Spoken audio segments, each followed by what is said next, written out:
Assalamualaikum warahmatullahi taala wabarakatuh. Selamat datang ke program ulasan buku, bedah buku Jabatan Pendidikan Wilayah Persekutuan Putrajaya.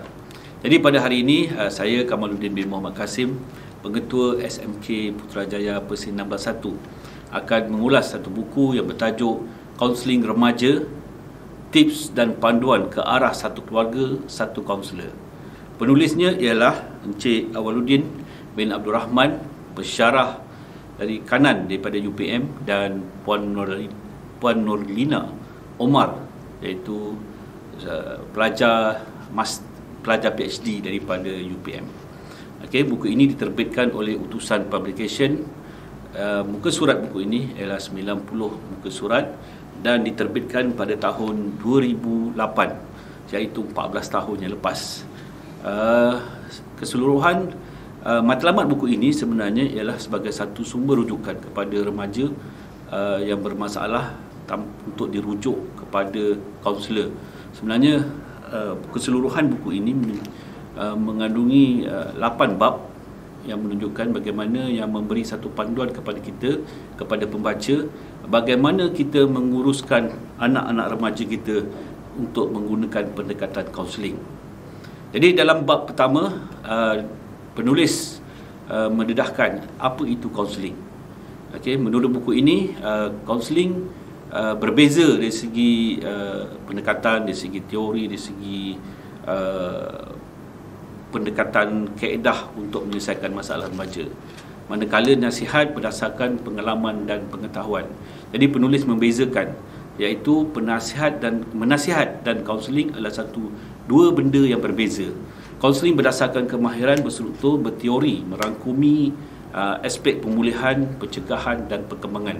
Dan kaunseling juga akan mengikut Akta Kaunselor 1998, iaitu membabitkan kos etika kaunseling, mencapai satu perubahan, kemajuan dan penyelesaian secara holistik dan berpanjangan. Itu dia program dia panggil sesi kaunseling. Okey, tujuan dan matlamat kaunseling, iaitu tujuan dia ialah untuk memulihkan tingkah laku remaja kita, membuat pencegahan tentang tingkah laku remaja, membangun dan mengembangkan potensi remaja ke tahap yang optimum. Dan dalam buku ini juga menerangkan apa dia prinsip-prinsip kaunseling. Antara yang diketengahkan ialah amalan mulia, tauladan yang baik, konsep kemanusiaan dan kaunseling dari segi persepsi Islam. Jadi seterusnya, dalam buku ini dia menerangkan kaunseling melindungi kaunselor, kod etika kaunselor, iaitu melindungi kaunselor dan klien, mempertingkatkan tahap profesionalisme kaunselor. Jadi faktor-faktor yang mempengaruhi keberkesanan kaunseling, kreativiti kaunselor itu sendiri, keunikan dan keberkesanan sesi bimbingan dan kaunseling secara individu dan kelompok, dan persekitaran dan ilmu kemahiran kaunselor itu sendiri. Jadi penulis juga menerangkan berkenaan dengan salah tanggapan berkenaan dengan kaunselor. Banyak masyarakat di luar menyatakan kaunselor itu adalah untuk pelajar yang bermasalah, hanya untuk pelajar dan hanya untuk nasihat saja. Tetapi sebenarnya kaunseling adalah lebih daripada apa yang diperkatakan oleh masyarakat di luar sana. Okey, dalam bab 2 mengikut kaunseling remaja, buku ini juga menerangkan berkenaan dengan kaunseling barat dan kaunseling Islam. Jadi barat adalah satu proses membantu seseorang dengan masalah psikologi dan memisahkan antara agama dan kaunseling. Dan mengikut kaunseling barat juga dia berlandaskan kepada fakta sains. Manakala penulis juga menterjemahkan kaunseling Islam berdasarkan kepada hadis, berdasarkan pada Al-Quran dan hadis. Agama lebih pada menasihat, membangunkan modal insan berdasarkan Al-Quran dan hadis. Dan dalam agama juga dia lebih menerangkan konsep halal, haram, dosa, pahala dunia dan akhirat. Begitu yang disebut dalam kaunseling Islam. Jadi seterusnya dalam bab 3, buku ini menerangkan berkenaan keperluan kaunseling untuk remaja. Dalam remaja berlaku perubahan aspek biologi, fizikal, mental dan sosial. Jadi antara masalah sosial yang diketengahkan oleh penulis ialah berkenaan dengan dadah, pelucahan, jenayah, seks dan pelbagai lagi masalah remaja. Ada juga diketengahkan juga berkenaan dengan masalah remaja dan perubahan akil balik berkenaan dengan remaja.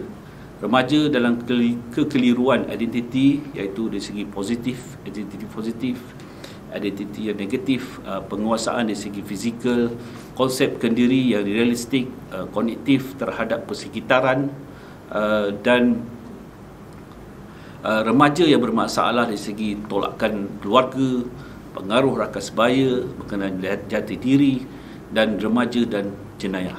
Jadi banyak persoalan-persoalan remaja yang ditimbulkan, yang diketengahkan oleh penulis. Bagaimana, kenapa perlu remaja ini kita highlightkan untuk diberikan kaunseling. Dan banyak lagi kes yang dikupas oleh penulis yang menarik minat pembaca, iaitu saya juga minat tentang apa yang diperkatakan untuk mendalami ilmu kaunseling dan apakah tindakan yang perlu kita laksanakan untuk membantu remaja ini. Seterusnya dalam bab 4, dia menerangkan berkenaan dengan perkhidmatan kaunseling remaja, iaitu remaja memerlukan bimbingan yang daripada autoriti yang lebih matang dan berpengalaman. Contohnya kaunselor, ibu bapa ataupun orang yang lebih tua. Remaja ini lebih berperasaan, lebih beremosi, konsep kendiri dan lebih kepada penyelesaian tingkah laku remaja. Seterusnya dalam bab 5 juga, buku ini menerangkan kesesuaian perkhidmatan kaunseling ini untuk remaja. Sesuai ke tidak perkhidmatan kaunseling ini untuk remaja dilaksanakan keseluruhannya? Gambaran saya ialah memang amat sesuai dilaksanakan berpandukan perkembangan dan pertumbuhan remaja. Pendekatan-pendekatan pencegahan perlu dilaksanakan.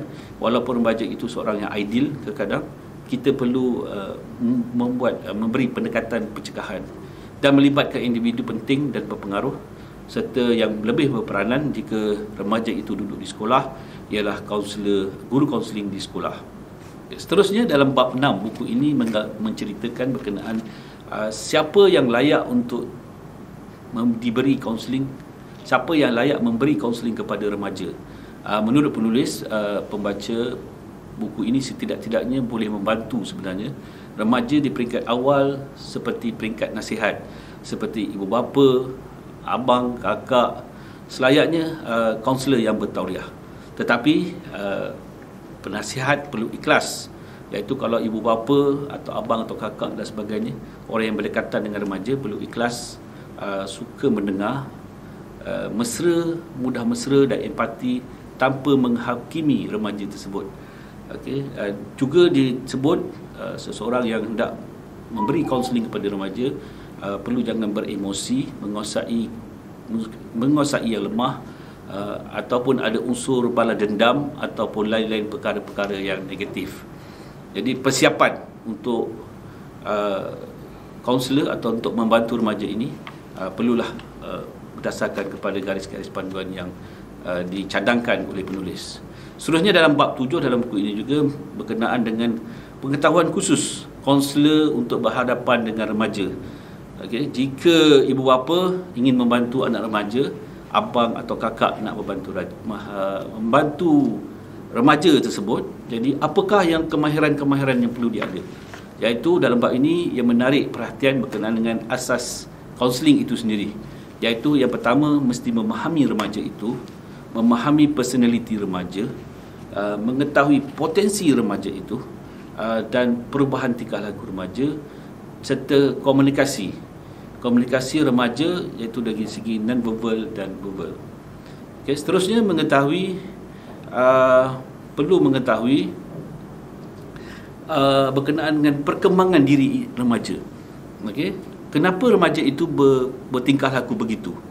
Jadi dalam buku ini menerangkan perkembangan remaja ini dipecahkan kepada faktor biologikal, iaitu dari segi hormon, dari segi struktur otak, cerebellum otak, tahap pencapaian, kepekaan emosi dan gerak batin. Persediaan kaunselor untuk mengetahui perkembangan diri remaja juga penting, iaitu dari segi faktor biofizikal, iaitu hormon, struktur otak, cerebellum, tahap pencapaian, kepekaan emosi dan gerak batin. Dalam buku ini menunjukkan, saya bacakan sedikit, perbezaan gerak batin orang perempuan lebih hebat daripada orang lelaki. Hal ini membuatkan perempuan mempunyai kebolehan yang lebih baik mengenai secara terperinci persekitaran yang berubah dan komunikasi yang bukan lisan. Maksudnya, perbezaan antara remaja, lelaki dan perempuan juga mempunyai gerak batin yang amat berbeza. Jadi faktor-faktor ini yang perlu dikuasai sebenarnya oleh ibu bapa, oleh abang atau kakak yang hendak membantu anak-anak remaja kita. Seterusnya, faktor fizikal dari segi mata, telinga, sentuhan kulit, bau, rasa, bunyi dan kepintaran. Dari segi kepintaran, dari segi bahasa, logik, visual dan ruang, kinestetik dan intrapersonal dan neutralitas. Okey, darjah kecergasan otak, IQ dan dominan tangan yang digunakan oleh remaja kita. Dari segi faktor sosialikal, okey, dari segi tekanan sosial, perbezaan individu lelaki dan perempuan juga perlu diambil kira oleh kaunselor kita, oleh guru-guru kita ataupun oleh abang dan kakak, ibu bapa yang nak membantu remaja ini. Okey, seterusnya kita kena memahami personality. Apakah personality yang hendak kita bantu, iaitu dari segi bila kita berhadapan dengan klien kita, remaja kita, okey, kita lihat dia, adakah dia gelisah, penyegan atau penakut, sensitif, paranoid, antisosial ataupun cepat marah, berang dan lain-lain. Okey, potensi remaja, okey, berfikiran idealistik. Kita mesti tengok apakah jenis pemikiran yang remaja tersebut paparkan kepada kita dari segi, dan kita kena lihat dari segi maklumat latar belakang remaja, perubahan tingkah laku remaja. Jadi sebelum kita memberi kaunseling kepada remaja, kita ingin mengetahui apakah keseluruhan yang aspek-aspek yang perlu kita lihat berkenaan dengan remaja seperti yang dikatakan dalam buku ini. Seterusnya, dalam bab 8, kaunseling ini berasas dibezakan berkenaan dengan kaunseling yang berasaskan pada pendekatan Islam. Dalam bab 8 ini lebih kepada apa dia kaunseling Islam, iaitu kaunseling sebagai satu dakwah, iaitu macam mana kaedah, teknik dan pendekatan Islam yang kita gunakan dalam kaunseling kita. Seterusnya, konsep hisbah, iaitu perintah mengerjakan kebaikan, iaitu hukum haram tetap haram, halal tetap haram dan sebagainya perlu diterapkan kepada remaja kita. Dan antara isi yang perlu diberi penekanan iaitu konsep taubat, konsep mengamati pendekatan dalam Islam, dalam Al-Quran, prinsip bimbingan kaunseling Islam, prinsip matlamat bimbingan dan kaunseling, etika personality kaunselor Muslim, proses kaunseling Islam, seterusnya cara mencapai ketenangan, iaitu dengan bersolat, dengan amalan zakat, amanah dan sebagainya. Jadi sebagai rumusan keseluruhan buku ini sebenarnya, pada saya keseluruhan buku ini menggambarkan semua orang mampu membantu golongan remaja kita. Okey, keseluruhan sebagai langkah-langkah mula kepada ibu bapa, penjaga dan ahli keluarga, khususnya bukan dalam bidang kaunseling, iaitu ahli keluarga yang bukan dalam bidang kaunseling, mampu membantu keluarga, khususnya remaja yang memerlukan bimbingan, nasihat dan kaunseling.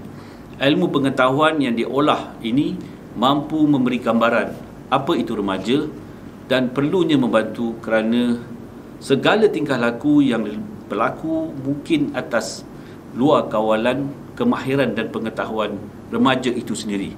Oleh itu, saya amat menggalakkan kepada semua orang di luar sana, khususnya ibu bapa, guru-guru, rakan-rakan kita di sana yang tidak mempunyai kemahiran asas kaunseling atau mempunyai asas kaunseling, boleh membaca buku ini, Kaunseling Remaja, Tips dan Panduan ke arah satu keluarga satu kaunselor. Semoga daripada bahan pembacaan ini dapat membantu setidak-tidaknya mengurangkan salah tingkah laku remaja kita dan meningkatkan sasiah remaja kita di Malaysia, khususnya kita di Putrajaya.